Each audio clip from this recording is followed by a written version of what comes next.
Hi guys, Andrew here from the Franchise Tag Podcast, back again to tell you your top 5 running backs for this week's fantasy football.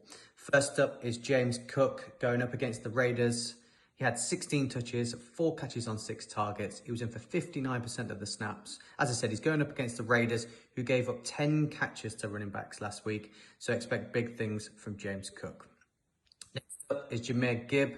It's decision last year to limit Gibbs' snap carries in his first game, and when he was in, he was by far for me the most explosive back on that team. So expect really big things from him in week 2 and a proper welcome to the NFL.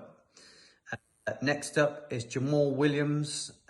He did get off to a great start against Tennessee, but the Panthers D looked pretty poor in week 1 and gave up a lot of yards. Well, both Algier and Robinson both had big success in the running game last week. So I'd expect Williams to see a lot more action in week 2.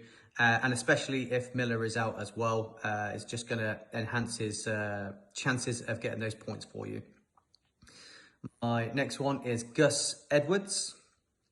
Last week, Nick Chubb had great success running the ball against the Bengals, and the Ravens are going to have a similar game plan, I believe, in this game. So expect Edwards to take the J.K. Dobbins role, in use of the back, and I think Justice Hill will just fill in as the same complementary role that he did for Dobbins.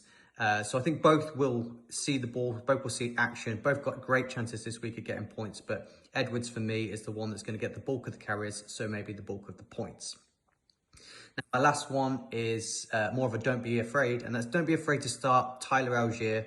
I think he's a great start as well. It's clear Falcons want to run the ball. Both Robinson and Algier will see lots of the ball. Algier actually saw 15 carries to Robinson's 10. He managed to get the yards and the touchdowns on his carries. And he was also involved in the passing game, caught 3 catches in that game as well. So don't be afraid to start him and expect him to see a lot of the ball in that Falcons team. I hope that helps.